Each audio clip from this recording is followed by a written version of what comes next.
vile umeambiwa, hii ni mzaliwa wa kwanza wa mzee ambaye amekuwa hapa ametubiria muda mrefu. And my mama, she's really like my mother really in the Lord. Na pia vile mchungaji ni kama mama yake, anampenda sana. So it was the first church that I started playing the music, that I started seeking the Lord. It was in Assemblies of God in Burundi. Mchungaji alikuwa katika ile kanisa ambayo alianza kushiriki pale na kucheza vyombo. At that time I was in between. I wanted to play football, but my dad didn't like the fact that I wanted to play football. Wakati ule alikuwa anataka kucheza mpira, lakini baba yake hakupenda acheze mpira. So at some stage my younger brothers and sisters, they would go to church and then they would sing. But I would be going to play football, even sometimes on Sundays. Wakati mwingine ndugu yake na dada zake walikuwa kwenda kanisani kuimba na yeye alikuwa anaenda kucheza mpira. But one day I just felt like I wanted to go and see my brothers and sisters what was happening in that church. Lakini wakati mmoja ilisi ya kwamba aende kanisani ili akaone kile ambacho ndugu zake na dada zake wanafanya. So on that Saturday then I went and I heard them sing. Hiyo ilikuwa siku ya Jumamosi, akaenda na akasikia wakiimba. And from that time I fell in love with music. Na tangu wakati ule akapenda uimbaji. And I told them I wanted to join the choir. Na akamwambia kwamba anataka ajiunge na kwaya. So they were laughing at me. They thought it was maybe some sort of joke. Walicheka wakifikia kwamba ni kama aina ya utani. But from that time then I joined the church, and then from that time I haven't went backwards. Na tangu wakati ule alijiunga na kanisa, na tangu wakati ule hajawahi kurudi nyuma. So the love for football has died. Ile upendo wa kucheza mpira ulikufa. But God gave me the love for His word and for His music. Na Mungu akampa upendo wa neno lake na nyimbo zake. So when I got to Ireland, then God even added another gift, which is of making videos and film. Na alipoenda kule Highland, Mungu alimuongezea kipawa kingine cha kupiga picha na hata kutengeneza picha za video.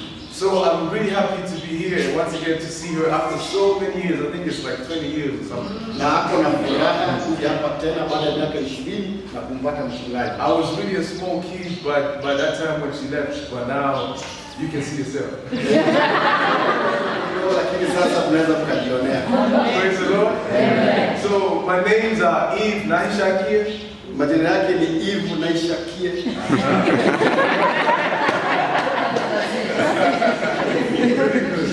And so I'm not yet married. Bado hajaoa. I've done my studies. I've completed a university. Amesoma, amemaliza chuo kikuu. Now I work in an insurance company. Anafanya na kampuni insurance. And now I work for an insurance company. Anafanyia kazi kampuni insurance. Unajua Kiswahili cha Kenya sometimes, you know, it can sound somehow funny. I cannot trust you. Praise the Lord. Amen. So, and when I got there, then the Lord began to start some work in my house. Na alipoenda kule, Mungu alianzisha kazi katika nyumba yake. And before I knew it, God was calling me even to be in the pastoral work. Na kabla hajatambua, Mungu alikuwa anamuita afanye kazi katika huduma ya uchungaji. So last year 2014 then I started the church. Na mwaka uliopita alianzisha kanisa. But before then we started something that's called a house fellowship. Kabla hapo alianza kitu cha ushirika wa nyumba. And when we started I just felt it was a burning desire on my heart. Na walipoanza aliona ni kitu ambacho kilikuwa kinachoma moyo wake. And God was just calling me to start something. I just felt like we needed to start praying our home. Na walisia Mungu akimwambia aanze kitu, na walianza kuomba kwa nyumba. So when we started praying, stuff started happening in the house. Na walipoanza kuomba, mambo yanaanza kutendeka katika ile maombi ya nyumba. Like demons would begin to scream out of people. Na mapepo yalikuwa yanapiga lugha kutoka kwa watu. So then it was somehow a confirmation or a sign that God was calling me to ministry. Ilikuwa ni himizo ambalo Mungu alikuwa anaanzisha huduma ndani yake. But I had one question. Lakini alikuwa na swali moja. So I asked God and I said, I don't know how to preach. I don't know anything but music. Aliuliza Mungu swali ya kwamba mimi sijui kuhubiri, lakini najua kucheza vyombo. what is this? Has this ever happened in the Bible where a musician would be a pastor? Then God took me to the Bible. He reminded me of David. David was a musician. David was a shepherd. David was also a king. So he showed me, said, look, there's a possibility you can be a pastor, you can be a singer, you can be all of these things.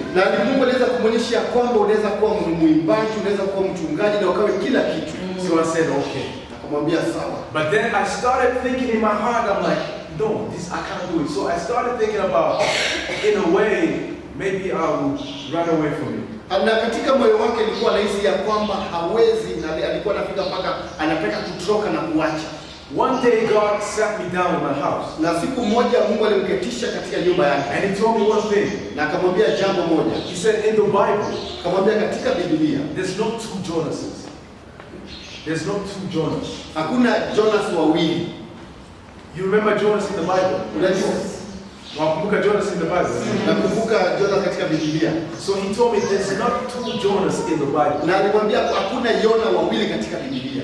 And he told me, you can run away like Jonas did. Akamwambia unaweza toroka kama jinsi Jona alivyofanya. But you don't know if you would have a chance to be swallowed up by a fish and come back. Na hujui kama unaweza ukamezwa na samaki na ukarudishwa tena. So you may run away. If you run away, unaweza kimbia. Kama ukikimbia, know that this is the purpose for which I created you to be on this earth. Jua kwamba hilo ndio kusudi ambalo nilikuumba wewe katika ulimwengu. If you don't want to do it, kama hutaki kufanya, then there's no need for you to be here on the earth anymore. Basi hakuna haja ya wewe kwa hivyo hapo akaogopa. Then I said yes. Akasema ndio. And then I started the church. Na akaanza kanisa. So along the way, God now began to teach me what I would be teaching.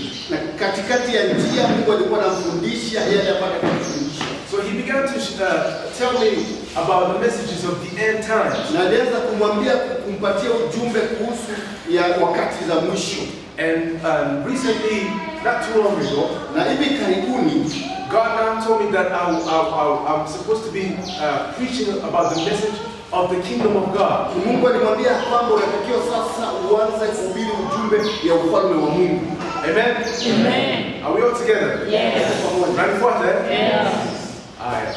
Praise the Lord. Amen. So God now began to tell me that I'm to be preaching the message of the kingdom of God. Mungu akamwambia sasa anatakiwa aanze kuhubiri kuhusu ufalme wa Mungu. And this is in connection with the end times that we're in. Na hii ni uhusiano na nyakati ya mwisho ambazo tuko. We ought to prepare ourselves for the kingdom of God is ahead. Sisi sio lazima tujitayarishe kuhusu ufalme wa Mungu wakati huu. Praise the Lord. Amen. And so I want to read from Matthew chapter 25. Kwa hivyo nataka tusome katika Mathayo 25.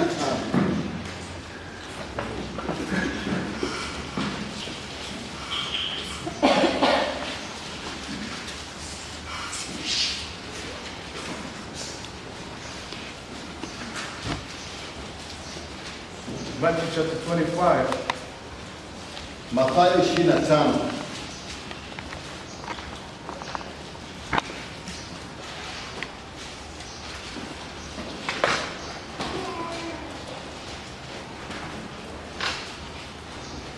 Praise the Lord. Matthew chapter 25, I'm going to read from verse 1 down to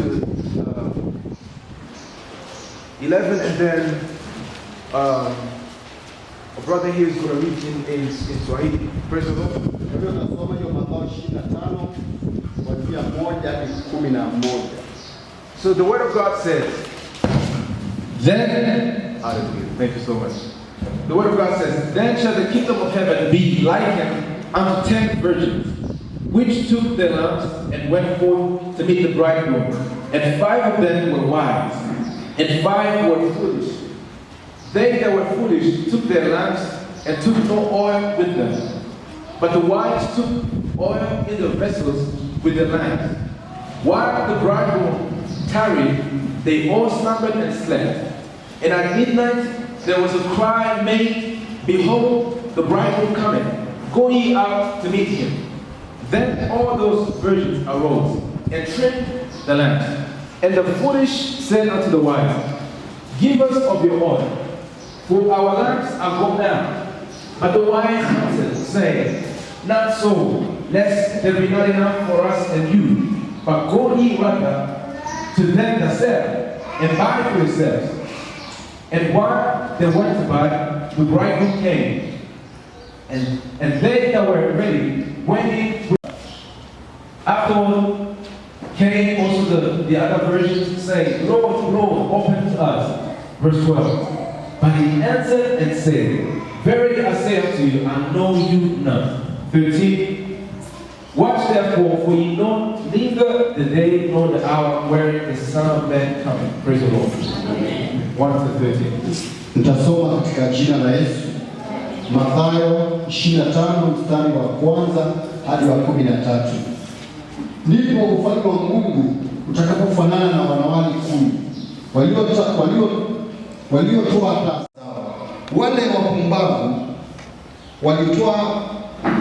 Wale wapumbavu wakawaambia wenye busara, tupeni mafuta yenu kidogo, maana taa zetu zinazimika. Lakini wale wenye busara wakajibu wakisema, sivyo hatuwatoshi nasi sivyo hazitoshi sisi pamoja nanyi. Afadhali shikeni njia mwende kwa wauzao ukanunue. Na hao walipokuwa wakienda kununua, bwana harusi akaja. Nao waliokuwa tayari wakaingia pamoja naye harusini. Mlango ukafungwa. Mstari wa 11. Alafu wakaja wale wanawali wengine wakisema, Bwana, Bwana, utufungulie. Akajibu akisema, Amini nawaambieni, siwajui nyinyi. Basi kesheni, kwa sababu hamjui siku wala saa. Praise the Lord. Hallelujah. And so as I was saying, kama alivyokuwa nimesema, so the Lord began to teach me about the message of the kingdom of God. Kwa hivyo Mungu alianza kumfundisha kuhusu ufalme wa Mungu. He began to teach me about the kingdom of God. Alimfundisha kuhusu ufalme wa Mungu. What it's like. Jinsi itakavyokuwa. Who are supposed to go in the kingdom of God and who will not go in the kingdom of God? Yakina nani wataingia katika ufalme na yakina nani ambao wataingia? And from the passage we just read right now, kutokana na maandiko ambayo tumesoma, the Bible says that the kingdom of God will be like 10 virgins. Biblia inasema kwamba ufalme wa Mungu ni kama wanawali 10. 5 were foolish, 5 walikuwa wapumbavu, and 5 were wise. Na 5 walikuwa wenye busara. 5, the ones who were wise, wale 5 ambao walikuwa wenye busara, they had prepared themselves. Walikuwa wamejitayarisha. But the ones who were foolish, lakini wale walikuwa wapumbavu, they had not prepared themselves. Hawakuwa wamejitayarisha. But here's the thing. Lakini jambo ni hili. All of them knew that the bridegroom was coming. Wote walijua kwamba bwana harusi anakuja. All of them knew that the King of Kings was coming. Wote walijua kwamba mfalme wa wafalme anakuja. But what went wrong with the foolish ones? Lakini kitu gani kitendeka na wale wapumbavu? How come they didn't prepare themselves? Kwa nini hawakujitayarisha? What went wrong? Nini litendeka? You know, yesterday as I was coming and I was on the airplane as I was just coming towards I think Ethiopia or Nairobi. Jana wakati alikuwa anakuja akiwa katika ndege wakati wanapita Ethiopia. Then the Lord laid this thing on my heart. Na Mungu akaweza kuweka jambo hili katika moyo wake. And He showed me how my family had prepared themselves to come and receive me. Aliona jinsi ambavyo jamii yake ilikuwa imejitayarisha kwenda kumpokea. All of them, they had taken a shower. Wote walikuwa wameoga. They had put on some nice clothes. Walikuwa wamevaa nguo nzuri. And they went to the airport. Na wakaenda kule katika uwanja wa ndege. And what did they do? Wakafanya nini? They waited for me. Walimngojea. They kept waiting for me. Walikaa pale wakimngojea. But here's the thing. Lakini jambo ni hili. There was some delays. Kulikuwa na kuchelewa fulani. But they kept waiting. Lakini waliendelea kungojea. And the Lord began to teach me. Na Mungu akaanza kumfundisha. That if this is how your family is preparing themselves for you and they're waiting for you. Kama jinsi ambavyo jamii yako wanakungojea ili waweze kupokea. The church is supposed to do the same thing. Kanisa inatakiwa ifanye hivyo hivyo. All the Christians all around the world, they're supposed to do the same thing. Wakristo wote ulimwenguni wote wanatakiwa wafanye hivyo. And the church knows that I'm coming. Na the church knows that I, the Lord, I am coming. Na kanisa ndio kwamba Bwana anakuja. So the church ought to go to the airport and wait for the Lord. Na kwa hiyo kanisa lazima liende katika uwanja wa ndege kumngojea Bwana. But what would have happened? Lakini kitu gani kingetendeka? My family, kama kwa jamii yake, had not prepared themselves, hawangekuwa wamejitayarisha, and I just came, na akuje, and there was nobody there at the airport. na hakuna mtu pale wa kumngojea. You see, I had brought some gifts. I had brought some gifts with me. Alikuwa ameleta zawadi fulani nazo, alikuwa amebeba. Maybe I could have just went back, pengine angerudi nazo with all my gifts in my hands. na zile zawadi zake mkononi. Maybe I could have just gone to another house, pengine angeenda kwa nyumba nyingine with all the gifts in my hand, na zile zawadi katika mikono yake, and give to somebody else. na patie mtu mwingine. The Bible says in Revelation, Biblia inasema katika Ufunuo, behold, he cometh, ya kwamba tazama anakuja, and his reward is with him, na ako na zawadi mikononi mwake, to give to each man akampe kila mtu according to what he has done. kulingana na ile kazi amefanya. And blessed is that one, na amebarikiwa yule whom he shall find ambaye atampata in his word. anastahili. Praise the Lord. Amen. Are we all together, brethren? Tuko pamoja. We're talking about the kingdom of God. Tunasema kuhusu ufalme wa Mungu. We're talking about the coming of the Lord Jesus. Tunasema kuhusu kuja kwa Bwana Yesu. Now I want to ask you a question. Nataka kuuliza swali. Are you ready? Je, uko tayari? Please turn to your neighbor and ask them, are you ready for this? Usimsalimie jirani yako, muulize, je, uko tayari? Are you ready for the kingdom of God? Uko tayari kwa ufalme wa Mungu? Hallelujah. Hallelujah. So 5 virgins were ready. Kwa hivyo wanawali 5 walikuwa tayari. 5 were foolish. 5 walikuwa wapumbavu. They were not ready. Hawakuwa tayari. And they knew na walijua that the Son of Man was coming. ya kwamba mwana wa Mungu anakuja.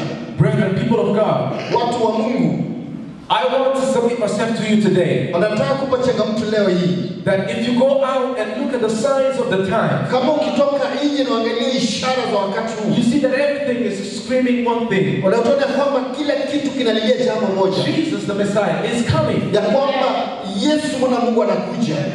You know where I live in Ireland. Unajua kule nakoishi kule Ireland, so many strange things happen. Mambo mengi ya ajabu yanatendeka. One of the strangest things that happened recently, jambo moja la ajabu lilitendeka hivi karibuni. They brought some laws in the land. They made some new laws in the land. Walitengeza sheria zingine mpya za nchi ile. They allowed men to marry a man and the woman to marry a woman. Walikubalisha wanaume kuoana na wanawake kuoana. And if you preach against this, na ukihubiri kinyume ya hiyo, if you tell them that all homosexuals will go to hell and burn in hell, ukiambia kwamba ushoga wote wataenda kuzimu, you are going against the law of Ireland. Unaenda kinyume na sheria za Ireland. And one day, na siku moja, there's a tract that I had made with my brother. Kuna karatasi fulani ambayo umetengeneza ndugu yake for evangelism. Ili katika kwenda kuhubiri. So these tracts we give them out. Hii ni karatasi walikuwa wanapeana. And in that tract, na kwa ile kanisa, I had written. Hii ni karatasi. Unaona si karatasi unatoa kwa evangelism. So I had written one. Alikuwa ameandika moja. And in that tract, na kwa ile karatasi, I wrote that all homosexuals will go to hell. Ya alikuwa ameandika kwamba washoga wote wanaenda kuzimu. And one day some man wrote to us. Na watu waliweza kumwandikia. They wrote to our email. Wakaandika katika email yao. And he said, do you know that what you're doing is wrong? Na wakamwambia kwamba je, unajua kile unachofanya ni makosa? Do you know that I can take you to court? Je, unajua naweza kupeleka mahakamani? And all I did was Na jambo lilikuwa kwamba I replied to him and I said, I am only saying what the Bible says. akajibu akasema kwamba naandika kile ambacho Biblia inasema. I have nothing against you. I don't know you. Sina chochote kuhusu sheria zenu. But I'm only saying what the Bible says. Lakini nasema kile ambacho Biblia inasema. People of God, these are the signs of the times. Watu wa Mungu, ni nyakati za mwisho, ni ishara za mwisho. These days, if you preach the message of righteousness, wakati huu ukihubiri kuhusu ujumbe utakatifu, you will be thrown into jail. Utapelekwa gerezani. You will even be killed. Pengine utauliwa. Look at how they're killing Christians. They're cutting their heads off. Angalia jinsi ambavyo Wakristo vichwa vyao vinakatwa. Have you seen the news? Je, umeona katika habari? Have you seen how in the Arab countries, umeona jinsi ambavyo nchi zingine like Iraq and Syria and all those countries, kama kule Iraq na Syria, they are cutting people's heads off. Wanakata vichwa vya watu. If you're a Christian, kama ni Mkristo, know that juu ya kwamba persecution is coming against you. Ya kwamba mateso yanakuja.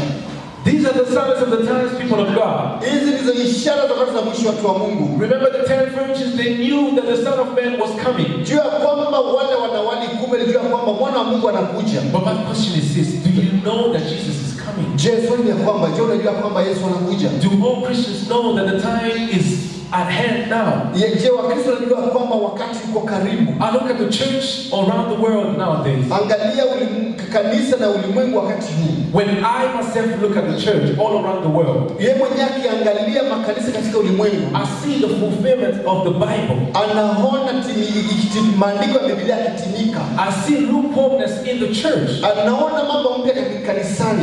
Lukewarmness. Anaona ubaridi kanisani. I see apostasy in the church going backwards. Wanaona wachungaji wakirudi nyuma. I see backwardness in the church. Anaona kurudi nyuma kanisani. Worldliness has come into the church. Ulimwengu umeingia kanisani. We play music of the world like it was nothing. Tunacheza muziki ya ulimwengu. We dress like the world like it was nothing. Tunavaa mavazi kama ya watu ulimwengu. We talk like the world like it was nothing. Tunasema kama ulimwengu na hatuni kama ni kitu. People of God, God had already prophesied in the Bible. Watu wa Mungu alikuwa ametoa nabii katika Biblia. He said it in, I believe it's 1 Timothy chapter 3. Anaamini ya kwamba katika Timotheo wa kwanza 3. 1 Timothy chapter 4 rather. Timotheo wa kwanza.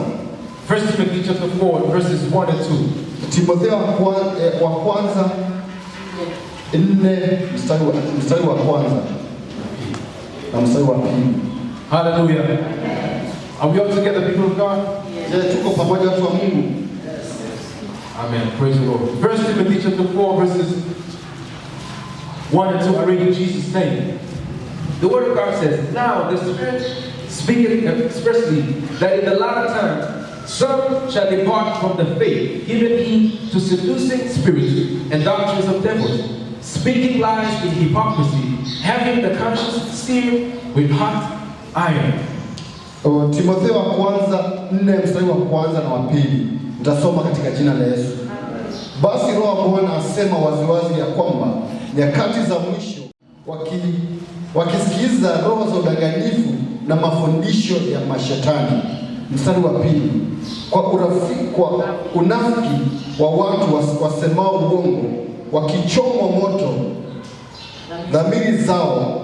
moto dhamiri zao wenyewe.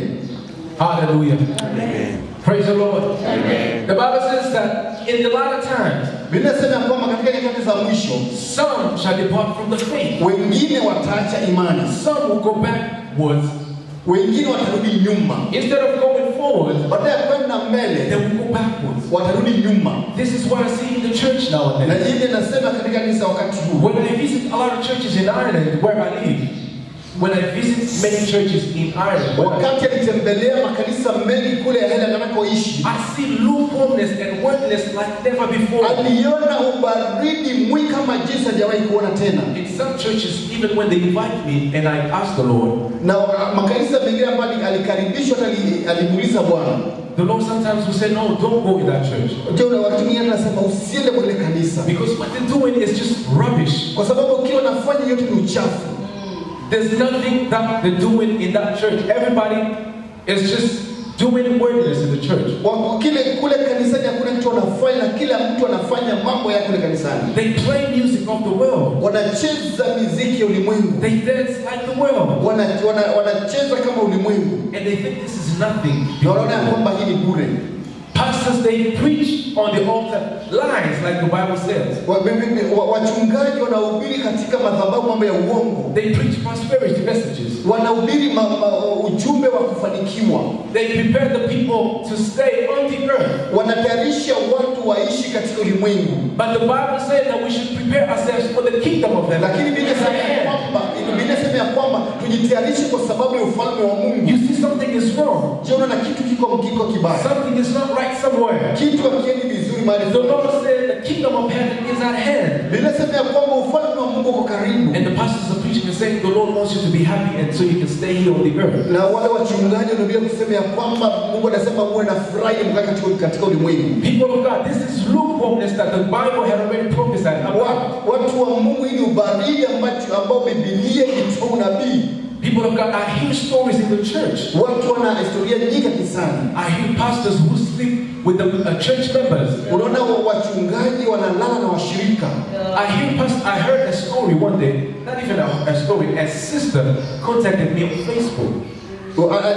Alisoma katika Facebook, alisikia katika Facebook ya kwamba mshirika alikuwa akinina na mchungaji. No, a sister, somebody I know, contacted me on Facebook, wrote to me on Facebook.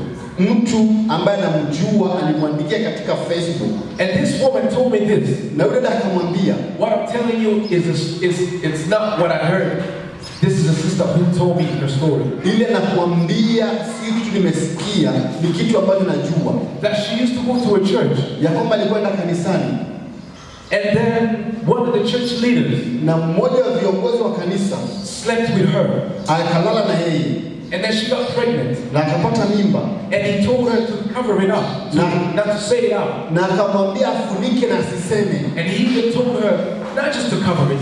Akamwambia tu si kufunika tu, but to remove the pregnancy. Lakini ukaweza kutoa ile mimba. And she was contacting her saying, what should I do, brother? Na alikuwa akimwambia nifanye nini. And I had to lead her in the way of repentance. Na alikamwongoza katika hali ya kutubu. And I told her you have to go back and confess this sin to the wife of that husband. Na akamwambia kwamba uende ukatubie dhambi kwa mke ya yule mwanaume. And you have to confess this sin to your own husband. Na uende vile ukaseme kwa mume wako. If you want to go to heaven. Kama unataka kwenda mbinguni. Who wants to go to heaven?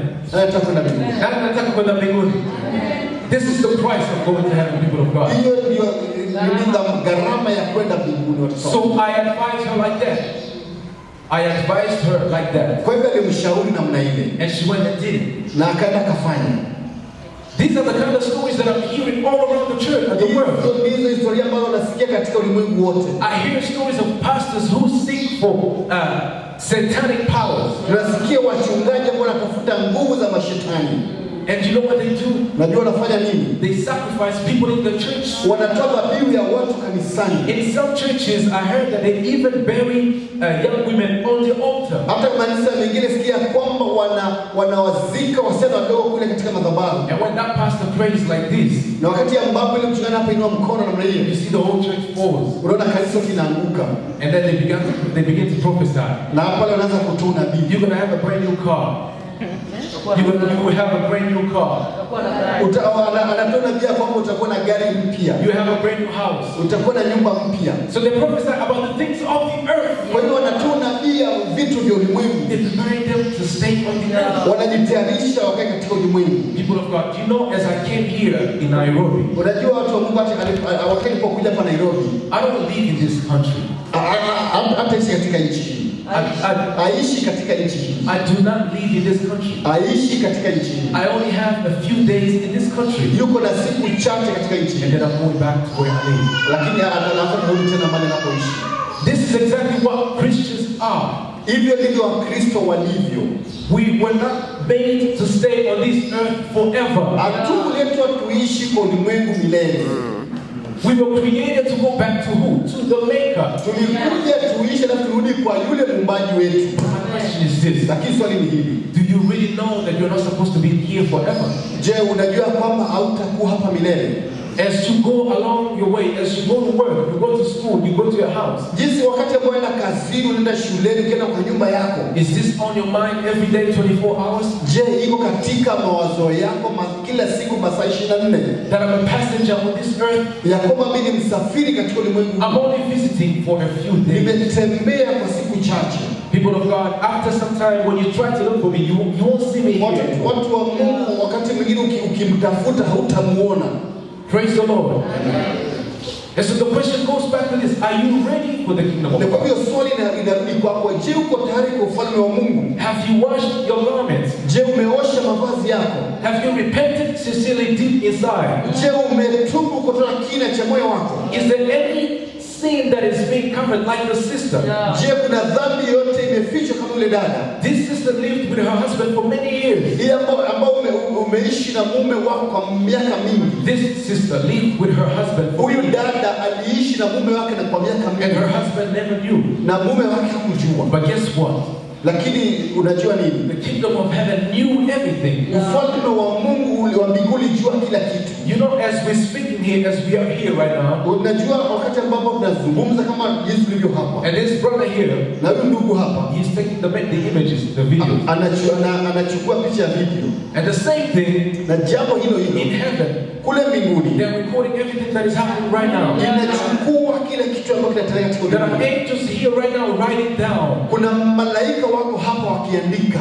And in heaven it's so interesting. Na kule mbinguni napendeza sana. Because as I am speaking, they're writing what I'm speaking. Kama jinsi anavyozungumza maneno haya yanayosema. But not just the things that we are saying right now. Na hayo ndio maneno ambayo tunayosema. Not just the things that we're saying. Sio tu mambo tunayosema tu. The thoughts that you're thinking in your mind, in your heart, everything is being recorded.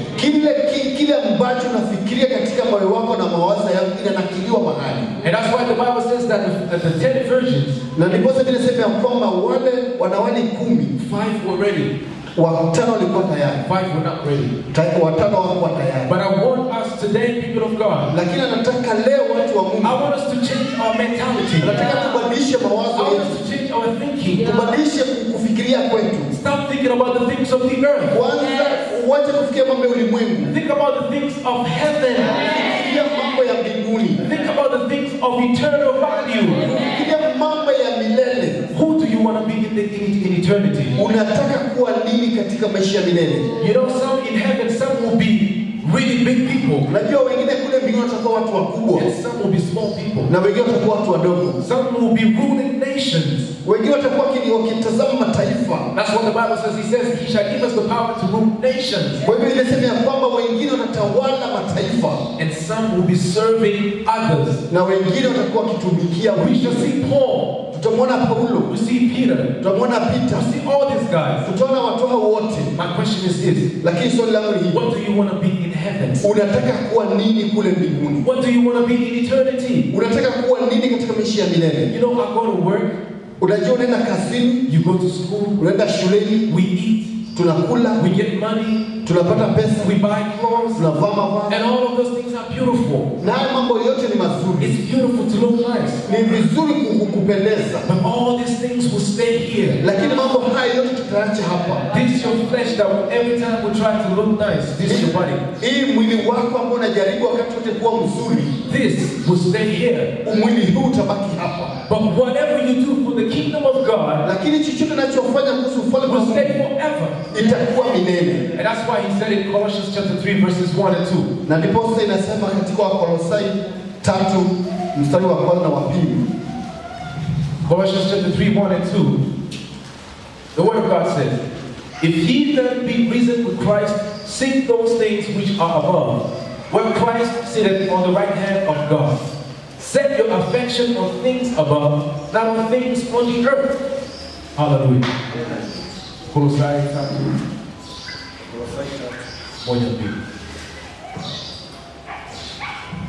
Wakolosai 3:1-2 nitasoma katika jina la Yesu. Basi mkiwa mmefunuliwa pamoja na Kristo, yatafuteni yaliyo ya juu. Yaliyo ya juu Kristo aliko. Ameketi mkono wa kiume wa Mungu. Yatafakarini yaliyo ya juu, sio yaliyo katika nchi hii. Hallelujah. Amen. Praise the Lord. Amen. The Bible says that if you have been risen with Christ, Biblia inasema ya kwamba kama umefufuliwa na Yesu, if you call yourself a Christian, kama unajiita Mkristo, if you call yourself born again, kama unasema kwamba umezaliwa tena, it says, seek those things which are above. Inasema ya kwamba tafuteni, usitafakari msitafute mambo yaliyo ulimwengu. You know, I was in work last week. Alikuwa kazini wiki iliyopita, and then they sent an email. Na wakamtumia email. And they were presenting to us some people who have been promoted. Na walikuwa wakionyesha watu wengine ambao wamepandishwa vyeo. And some people who have changed positions. Na watu wengine ambao vyeo vilikuwa vimebadilishwa. And then they said there's one man that they described. Na kuna mtu mmoja ambaye walikuwa wamenakili pale. They said he has a record of 20 years. Ya kwamba amekuwa akifanya kazi miaka 20. That he had been growing, he has so much experience. Ya kwamba kuna experience hali ya juu. And they began to name the companies that he had worked for. Na walianza kuonyesha zile kampuni ambazo amekuwa akifanyia kazi. Big companies. Kampuni kubwa kubwa. We're talking about big men. Ni kusema kuhusu watu wakubwa. And they began to say that he worked for this, he worked for this 5 years, 8 years, 10 years, these years. Na wakaanza kuna kitu pale akisema alifanya kwa hii kampuni miaka 5, miaka 8 na miaka 10. And as you're reading that email, na wakati nilikuwa nasoma ile email, it's really a beautiful thing. Anaandika kitu kizuri. It's really a nice thing to see somebody who had accomplished something in life. Na ilikuwa ikionyesha kitu kizuri ambacho ule mtu ametimiza katika maisha yake. But then the Lord took me to another place. Alafu Bwana akampeleka mahali pengine. And he showed me, akamuonyesha that how he all of these 20 years that he had worked for. Ya kwamba akamuonyesha hii miaka yote ambayo alikuwa amefanya kazi. All of this is just zero. Ya kwamba hiyo yote ni bure. He had only worked for the things of the earth. Alikuwa amefanyia kazi mambo ya dunia. He only worked for the companies of the earth. Alikuwa amefanyia kampuni za ulimwengu. And when he dies, na wakati atakapokufa, and when he gets before God, atakapoenda mbele za Mungu, God is going to ask him, Mungu atamuuliza, what have you done for me, O kingdom of God? Umefanya nini katika ile ufalme wa mbinguni? He can't say I worked for Coca-Cola. Akusema siku nilifanyia Coca-Cola. He can't say. Yeah, he won't be able to say I worked for Coca-Cola. Hawezi akasema kwamba nilifanyia Coca-Cola kazi. I worked for Safari Park. Hawezi akasema kwamba nilifanyia kazi Safari Park. He can't say I worked for Mob Oil. Akaweza akasema kwamba nilifanyia katika kampuni ya mafuta. All of those things will be zero. Mambo hayo yote yatakuwa bure. But here's something that's beautiful. Lakini hapa kuna kitu ambacho ni kizuri. I'm going to tell you another story. Na nataka kuambia kuhusu story nyingine. You know, in the church, I used to go to a church called Redeemed. Alikuwa anaenda kanisa ambalo Redeemed. And the overseer of this church one day told a story. Na yule mkuu ile kanisa akamwambia kuhusu habari fulani. And this story I heard it from another sister. Na ile habari nilisikia kutoka dada mwingine. There used to be a man a gate man. Kulikuwa mtu pale kwa mlango. This man he would only open the doors for the cars to come in. Alikuwa anafungulia milango magari yaingie. And so one day the Lord spoke to this bishop, overseer, Jesus. Na siku moja Mungu akamzungumzia yule mkuu ile kanisa. And he told him this. Na akamwambia hivi. He said, one of my generals is coming back home. Mmoja wa wakuu wangu anarudi nyumbani. One of my generals is coming back home. Mmoja wa wakuu wangu anarudi nyumbani. And so he gathered all the pastors and all these big men and women of God. Kwa hivyo alitayarisha wachungaji wote na wote ambao walikuwa wanatumikia Mungu. And he told them that God said one of my generals is going back home. Ya kwamba akamwambia kwamba Mungu akawaambia kwamba Mungu amemwambia mmoja wa wakuu wake anarudi nyumbani. So they began to pray. Kwa hivyo akaanza kuomba. And they began, all those prayers, nobody shall die and all those prayers. Wakaanza kuimba na kusifu shida kule katika kanisani. And so they began to pray against that thought of death. Waliomba kinyume kuhusu ya ile mawazo ya kifo. And so one day that man who used to work at the gate. Kwa hivyo siku moja yule alikuwa anafanya kazi pale mlangoni died. Akafa. And then God told him, na Mungu akamwambia, that's my general coming back home. Huyo ni mkuu wangu anarudi nyumbani. That's my general coming back. Huyo ni mkuu wangu. Why would God call him his general? Kwa nini Mungu alimuita mmoja majenerali wake? He explained to the Jew. Na akaanza kuambia wale. He said, this man, every time when a car comes in, huyu mtu kila wakati gari likija, he used to pray for that car. Alikuwa anaombea ile gari. He would say, God bless you. Alikuwa anasema Mungu bariki. Every car that came in that compound, kila gari ambayo ilikuja kule compound, he would pray for that. Alikuwa ananiombea. And because of that, na kwa sababu ya hiyo, you see how little it is? Unaona jinsi ilivyo ndogo. But in the kingdom of heaven, lakini katika ufalme wa mbinguni, it is so huge. Ni kubwa sana. God calls him one of his generals. Mungu anamuita mmoja majemadari wake. And he went back home. Na akaenda nyumbani. And now he will be one of the rulers. Now he will be one of the rulers in the. Si atakuwa mmoja wale watatawala. I'll tell you another story. Kwambia story nyingine.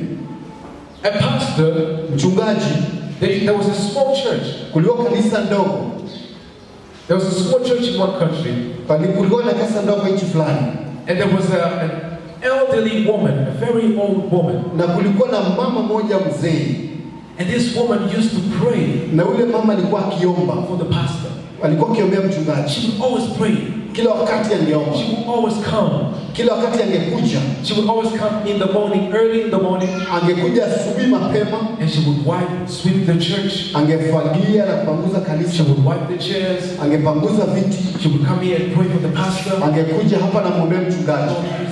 Lord, please protect this. Asema tafadhali Mungu mlinde mchungaji. And I may not remember this story exactly, but it was in the lines of. I may not remember exactly how it was, but it was in the lines of. Lakini hakumbuki vizuri kabisa ile kwamba alikuwa namna gani. But this woman, because of her prayers, lakini mwanamke kwa sababu ya maombi yake, this old woman, huyu mama mzee, because of those prayers, she was praying for the pastor. Kwa sababu ile maombi alikuwa anaombea mchungaji.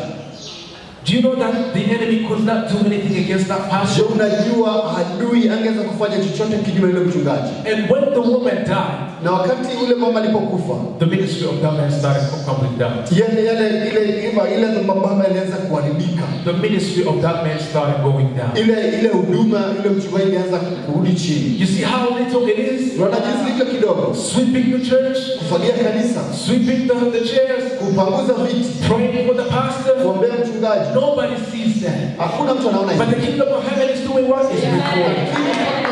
Hallelujah. Hallelujah. Now my question is this. Lakini swali langu ni hili. What are you doing to prepare yourself for the kingdom of heaven? Unafanya nini kujitayarisha katika ufalme wa mbinguni? What are you doing? Unafanya nini? And it's not about the things that we see. It's not just about singing and preaching and doing the things that people see. Hayusu mambo ambayo tunayoona kuimba ama kufanya mambo mengine. Sometimes it's those small things that you do. Lakini wakati mwingine hayo mambo madogo madogo. And God counts that as one of his generals. Na Mungu atakuhesabu wewe kama mmoja wa majemadari wake. And as you do that, na wakati unapofanya hivyo, as you do those small things, wakati unafanya mambo hayo madogo, wise virgin, unakuwa mwanamwali mwenye busara. You're preparing yourself for the kingdom of heaven. Unajitayarisha kuhusu ufalme wa mbinguni. People of God, watu wa Mungu, let's serve God. Wacha tumtumikie Mungu. Not just serving God, sio kumtumikia tu Mungu, but in righteousness and in purity and in sanctification. Bali kwa utakatifu na kujitolea katika hali utakatifu. Don't come here and sing on Sunday. Use the microphone to sing the Lord. Usikuje hapa Jumapili kuchukua kipaza sauti na kuanza kumsifu Bwana. And then on Saturday you go in the concerts of who are some of the Kidumu, for example. Lakini ukitoka hapo tena unaenda kutumikisha katika mambo na katika njia zile za ulimwengu. And you go and see in other concerts. Unaenda kuimba katika pengine katika vilabu kule. Don't come in the church here. Usikuje kanisani hapa. And then afterwards you go and sleep with your boyfriend or your girlfriend. Alafu unaenda ukitoka kwenda kwa marafiki wa kike kule nje. All of this is rubbish in the eyes of God. Let's prepare our hearts. Let's prepare our bodies. Let's prepare our minds. Because the kingdom of God is at hand, people of God. We have no more time. We are strangers in this place. Don't just work to feed your belly. Of course we need energy, we need to eat. But think about heaven all the time. Think about the things of eternal value all the time. Fikiria mambo ya milele wakati wote. Prepare yourself in fasting and prayers. Kajitayarishe katika kufunga na kuomba. Some programs you don't have to go to. Some programs you don't have to go to. Vipindi vingine si lazima ukaende. And some people will invite you to go to their birthday party. Watu wanaweza kukaribisha katika sherehe zao za kuzaliwa. But when you go there, lakini unapoenda pale, you find that everything is just in a mess. Unaona kila kitu chote kile pale cha uharibifu. People are just playing unworthy music. Watu wanacheza na kuimba nyimbo za ulimwengu. People have got some places we're not supposed to go to. So watu wa Mungu sehemu zile hatutakiwi tuende. And this is what the Christians need to understand. Na hili ndio Wakristo takiwa waelewe. As Christians, let me put myself, as Christians, we need to understand this. Kama Wakristo takiwa tuelewe hivi. We are not as like others. Sisi sio kama watu wengine. Sometimes we try to fit in to be in the clique. Ni watu wakati mwingine tunataka kujiingiza ili tukaingie tukawe kama wao. But it won't work. Lakini haiwezi fanya kazi. We are a separate nation. Sisi ni taifa tofauti. We have been separated by God. Sisi tuko na mfano wa Mungu. So you have to understand that some things are not supposed to be in your house. Mambo mengine vitu vile takiwa katika nyumba yako. Some things we're not supposed to wear. Mambo nguo zingine takiwa tuvaa. Some things we're not supposed to watch. Vipindi vingine hatakiwa tutazame. There are some things on TV we're not supposed to watch. Katika runinga kuna vipindi zingine haitakiwa tutazame. Some music we're not supposed to listen to. Muziki nyingine itakiwa tusikize. Some people call you and begin to gossip. Watu wengine wanaanza kusengenyana. And they call you on the phone. Do you know what happened is? Do you know what she did? Wanakupigia simu na kuambia mambo ya kusengenya ili tendeka hivi na vile. Some calls you're not supposed to answer. Simu zingine haitakiwi mjibu. Hallelujah, people of God. Hallelujah, people of God. Do we all want to go to heaven? Je, nyote tunataka kwenda mbinguni? Tunataka kwenda mbinguni? Hallelujah, praise the Lord. And so today we're talking about the message of the kingdom of God. Kwa hivyo amesema kuhusu ujumbe kuhusu ufalme wa Mungu. I'm going to end with the same question that I started with. Atamalizia na swali lile ambalo alikuuliza. Are you ready for the kingdom of God? Je, uko tayari kwa ufalme wa Mungu? Are you ready for the kingdom of God? Je, uko tayari kwa ufalme wa Mungu?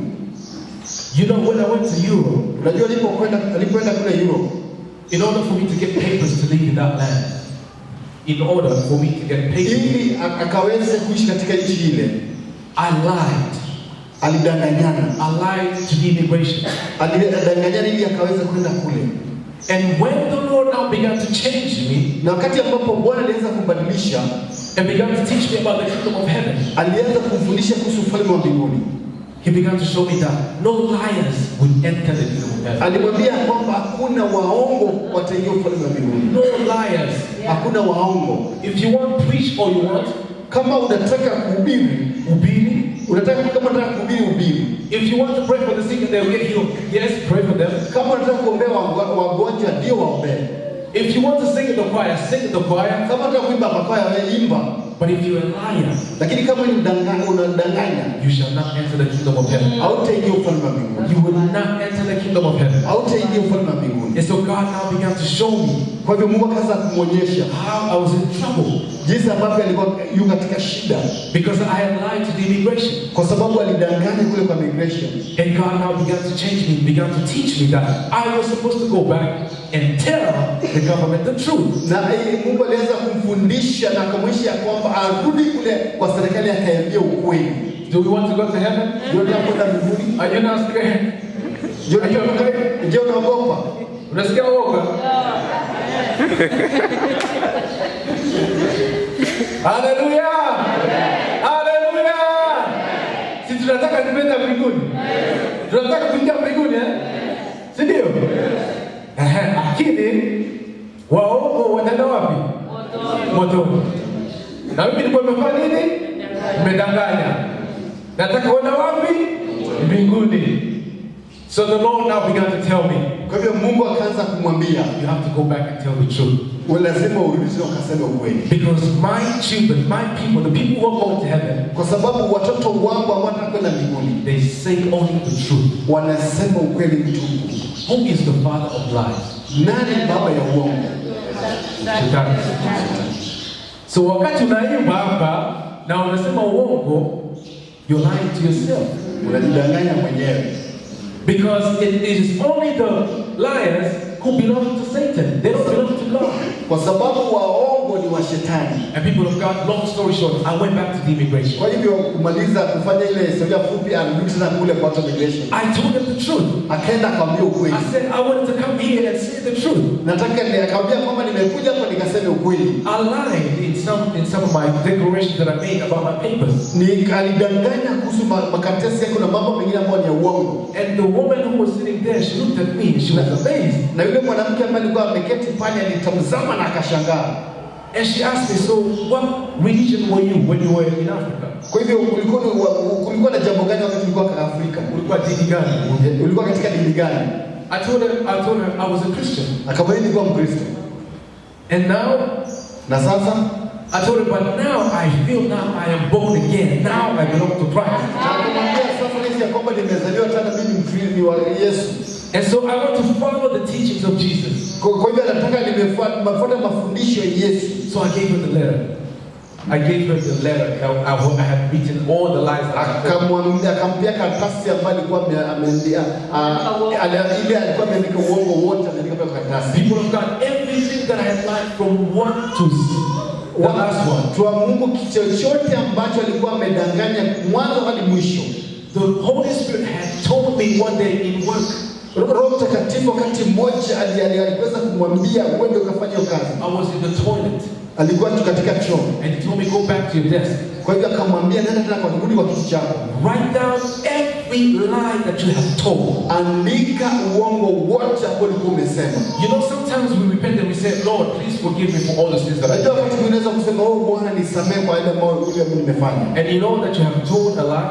Na unajua kwamba ulisema uongo. You know that you have stolen something. Ya kwamba unajua kwamba uliiba kitu. But you don't want to confess it.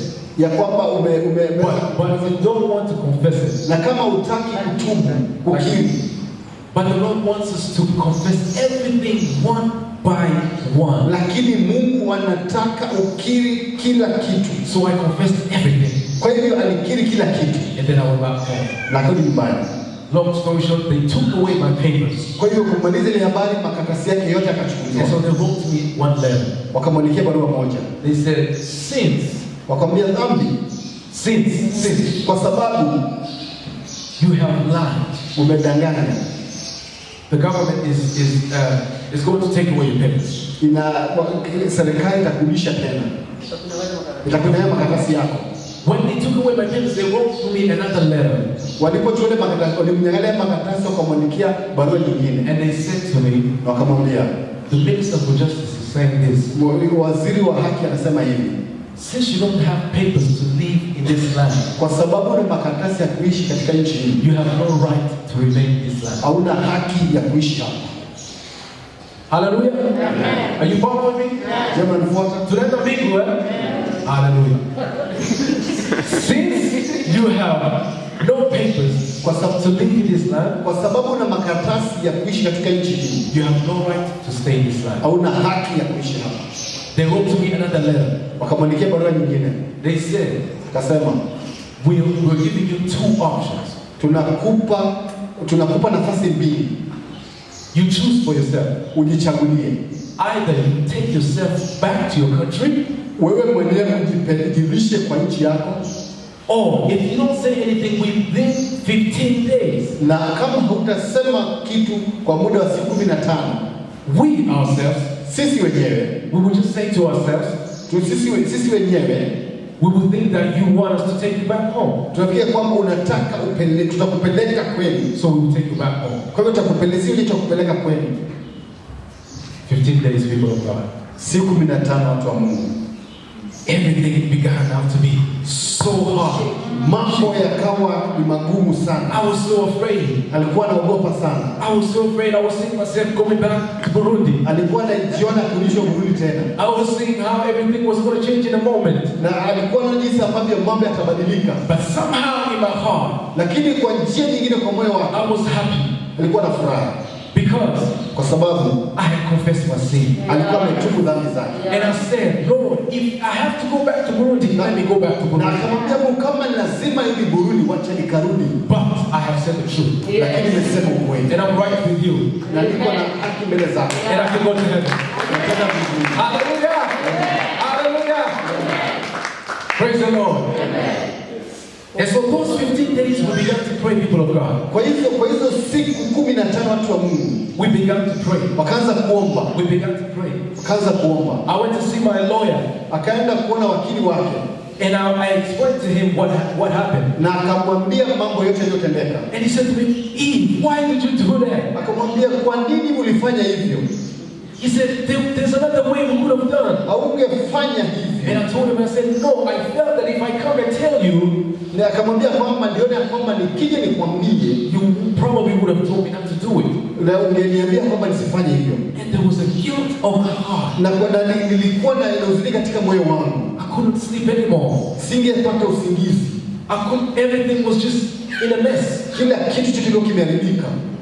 And so he said, okay, no problem. Kwa hiyo akamwambia hakuna shida. So we began to write letters. Tukaanza kuandika mabarua. Even he himself wrote a letter. Hata yeye mwenyewe akaandika barua. And we sent to the Minister of Justice. Na akamtuma kwa waziri wa haki. And we waited. Akagojea. People of God, do you know those 15 days? Watu wa Mungu wanajiuliza siku 15. 15 days came. Siku 15 zikaisha. 16 days came. Ikakuja siku ya 16. Turned into 1 month.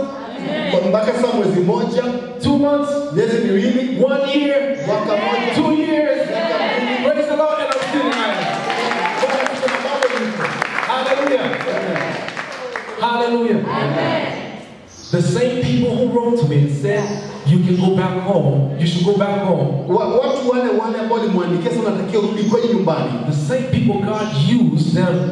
Watu wale Mungu akaweza kuwatumia. They wrote to me, wakamwandikia barua. And said the Minister of Justice, wakasema kwamba waziri wa haki has decided, ameamua to let you leave United on exception measures. Kuna mambo haya. And so you're free to go to school. Kwa hivyo uko huru kwenda shule. You're free to do any business. Uko huru kufanya biashara yoyote. Anything you want. Kitu unachotaka. And now I have my permanent residence in Ireland. Na sasa amepata. Hallelujah! Hallelujah! This is the fruit of righteousness. Hiyo ndio matunda ya utakatifu. Now I can go anywhere I want in peace and in truth. Sasa naweza kwenda mahali ninapotaka katika ukweli. You know, back then when I used to take out that refugee passport, wakati alikuwa anatoa ile kitambulisho cha wakimbizi, when you go to get to the airport, wakati unaenda katika uwanja wa ndege, and I used to show them this, na alikuwa akiwaonyesha, I would just say to myself, oh, nasema anajiambia hapana. This thing, I didn't really get it true. Mimi hii sikupata kwa ukweli. But now I take out my Burundian passport. Sasa natoa passport yake ya Burundi. Proudly, and I present it to them. Na natoa akiwa na ujasiri na because it's in truth. Kwa sababu ni ukweli. Because it's in truth. Kwa sababu ni ukweli. This is what the Lord wants to do, people of God. Hii ndiyo ambayo Mungu anataka tufanye watu wa Mungu. If there's anything you know in your life that is as crooked as this, kama kuna kitu katika maisha yako unajua kwamba si cha sawa, like this one, kama hii yake, the Lord who did it for me, Mungu atamshirikia. The Lord who did this one for me, Mungu ambaye aliyemfanyia yeye, He can do it for you. Anaweza kufanyia wewe. Maybe you aborted, you took out pregnancies, pengine ulikuwa na mimba na kasa kutoa ile mimba, and nobody knows about it. na hakuna yote ambaye anajua. Maybe you stole some money, pengine uliiba pesa, nobody knows about it. hakuna mtu anayejua. Maybe you went into witchcraft, pengine ulienda kwa uchawi, nobody knows about it. hakuna mtu anayejua. Maybe you're watching some unholy news videos at our home, and you're watching and you're watching these things. Na unazitazama. People of God, this is the time now to claim all those things. Hiyo ndio wakati ya kutoa uchafu wote. Let's prepare ourselves for the kingdom of heaven. Wacha kujitayarisha kwa ufalme wa mbinguni. This is the time to prepare ourselves. Hii ndio wakati wa kujitayarisha. Let's be like the 5 wise virgins. Wacha tu kama wale wali tano wenye busara. And let's wait for the Lord. Na tukamngojee Bwana. In holiness and in truth and in sanctification. Katika utakatifu, kujitolea na usafi. And when He comes back, na wakati atakapokuja, He shall take us back home. Atatupeleka nyumbani. Hallelujah. Amen. Praise the Lord. May the Lord bless you. And then we're going to pray. Yes. We're going to pray now. Nataka tuombe sasa. So we're going to take ourselves before the Lord. You heard the word. You heard everything. You heard many testimonies. You heard what the Lord did for me. As a result of righteousness and purity. You know maybe there's something in your life that is not right now. Let us begin to talk to the Lord. Let us begin to repent before the Lord. If there's anything that is so hard, ask the Lord to help you. He would help you like He did in my case. Let's begin to pray, people of God. Let's begin to pray. Hallelujah. Father, in the name of Jesus, we thank you. Thank you, Lord Jesus. Father, please, Lord, we come before you, Lord Jesus, with all our common ways. Father, we pray, Lord Jesus, that you please help us. Lord, we have heard your word today. Anything in our lives that is not right, Jesus, we pray, God, that you may please make it right. In the name of Jesus, please help us. Please help us.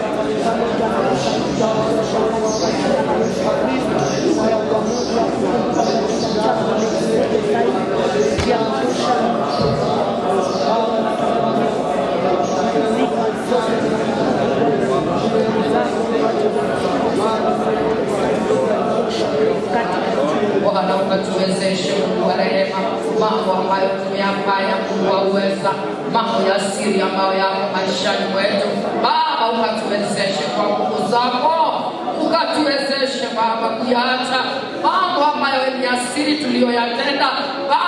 Tunaomba msamaha wako, tunaomba utakaso wa damu yako Bwana, tunaomba mkono wako Bwana ukatukuse kila na moja asubuhi ya leo, maana wengine wetu Baba tumetenda mambo na tumeyanyamazia ndani ya mioyo yetu, tumetenda dhambi za kila aina, tunaishi kwenye hizo dhambi siku baada ya nyingine.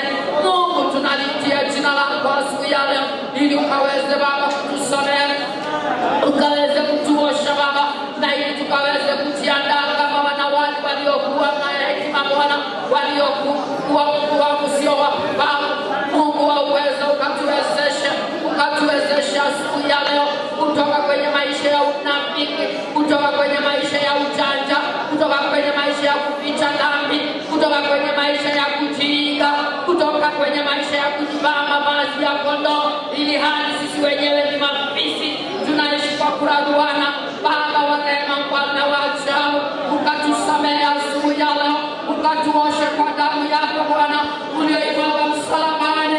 Baba, wewe ndiye mnyunyizi wetu, tunyunyizie Bwana na sekaraba za naro endaraba kota karaba sana ishara bobori kirisana rebazandara na kota kaita rikama mashitere basana endara lo shetera rababosi kerebe zanara ishara rabosa para riata karaba satana ribora bose serebe ibara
kuanza upya na wewe.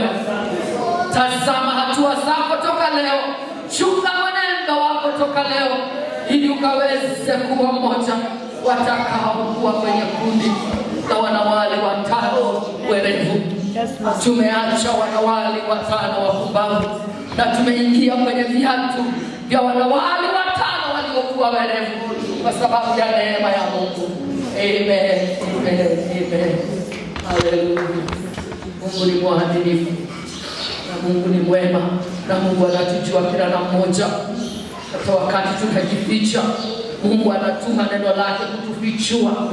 Hata wakati tunajisahau, Mungu anatuma neno lake kutukumbusha kwamba hatustahili kujisahau, bali tuachilie siri yoyote ambayo iko ndani ya maisha yetu. Amen. Mungu ametenda. Iwapo umeamua kuacha ile njia uliyokuwa unaitembelea, Mungu amekupokea na minyororo